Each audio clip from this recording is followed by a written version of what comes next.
The Rolex GMT-Master II, Pepsi, an icon, a legend, a watch that, for many, represents the pinnacle of horological aspiration.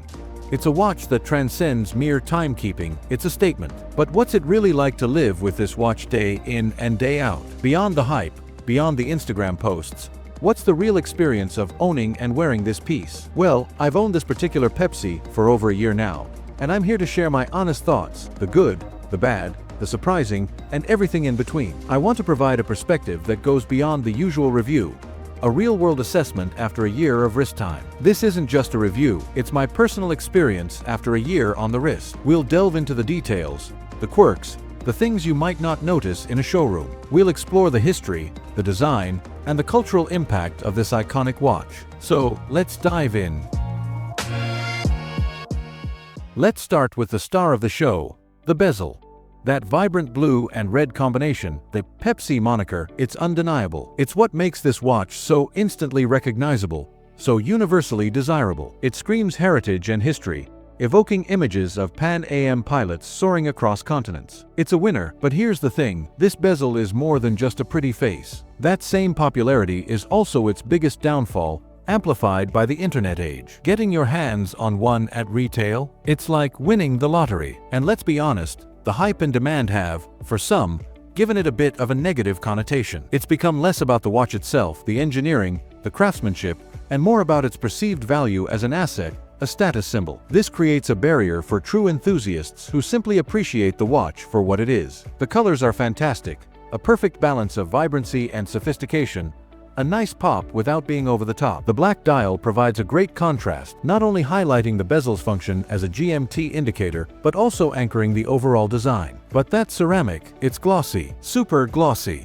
It reflects light like crazy. This isn't a subtle watch. It attracts attention, and that attention isn't always about admiring the timepiece. Sometimes, it's about envy, or worse, suspicion. I've had countless conversations start with, "Nice watch. How much did you pay for it?" Or the dreaded, "Is that real?" Don't get me wrong, I've met some amazing people through this watch, fellow enthusiasts who share a genuine passion for horology. But far too often, the conversation rarely stays on the watch itself. It's always about the price, the availability, the Rolex situation. It's almost as if the watch is a conversation starter, but not always in a good way. It also gets tiring having to explain the difference between retail and gray market prices. Adding to that, the ceramic bezel, while scratch-resistant, isn't impervious to damage. A sharp knock can still chip or crack it, leading to a costly replacement. This is something to consider, especially if you plan on wearing it during more active pursuits. And let's not forget the potential for color fading over decades, something the original aluminum bezels were known for, adding to their character. Will the ceramic Pepsi develop a similar patina? Only time will tell. Okay, let's move past the hype, the price tags, and the social connotations, and look at the watch itself. Rolex often gets a bad rap for being overpriced or mass-produced, but you simply can't deny their build quality. This GMT is incredibly well made. The tolerances are tight, I'm talking microscopic levels of precision. The finishing is superb, from the perfectly polished surfaces to the finely brushed flanks of the case. The overall architecture gives it a real presence on the wrist, a feeling of solidity and reliability. Some might call the design basic, even boring. They might argue that it hasn't changed significantly in decades. But I call it refined. It's a testament to the enduring appeal of a well-executed design. It's sporty, thanks to the maxi case and the robust construction, but versatile enough to wear in different situations, from a boardroom meeting to a weekend adventure. The design really captures what Rolex is today, a blend of heritage and modern execution. It's a subtle evolution, not a radical reinvention. Let's talk about the movement for a moment. The Rolex Caliber 3285 is a workhorse. It's chronometer certified, meaning it's incredibly accurate. It features a parachrom hairspring, which is resistant to magnetic fields and temperature variations, ensuring consistent timekeeping. The Chronergy escapement is also a notable innovation, increasing the movement's efficiency and power reserve to around 70 hours. This means you can take it off on Friday evening and it'll still be running on Monday morning, ready to go. While I can't show you the movement itself, trust me, it's a marvel of engineering. This is a GMT, Originally designed as a professional tool watch for pilots, but it's also a stylish piece that can work in both formal and casual settings. The Pepsi bezel adds a touch of fun and personality, while the darker hues of the dial and case give it a touch of maturity and sophistication. Despite being around 12 millimeters thick, it slides comfortably under a cuff, which is crucial for a dress watch. But it's also robust enough to handle the rigors of daily wear. It's a watch that can do it all: travel across time zones, impress in meetings, or just hang out with friends. It's a true all-rounder. I've worn this watch on countless occasions, from formal events to casual weekend outings. I've taken it swimming, hiking, and even worn it while doing some light DIY around the house, though I wouldn't necessarily recommend that. It's proven to be incredibly durable and reliable, standing up to whatever I throw at it. The versatility of this watch is truly remarkable.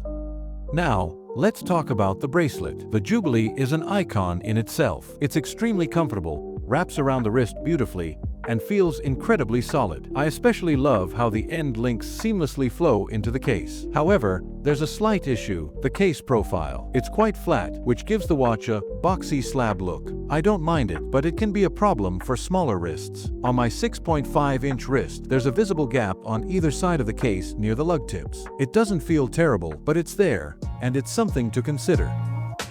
Now, let's talk about the bracelet. The Jubilee is an icon in itself. It's extremely comfortable, wraps around the wrist beautifully, and feels incredibly solid. I especially love how the end links seamlessly flow into the case. However, there's a slight issue: the case profile. It's quite flat, which gives the watch a boxy slab look. I don't mind it, but it can be a problem for smaller wrists. On my 6.5-inch wrist, there's a visible gap on either side of the case near the lug tips. It doesn't feel terrible, but it's there, and it's something to consider.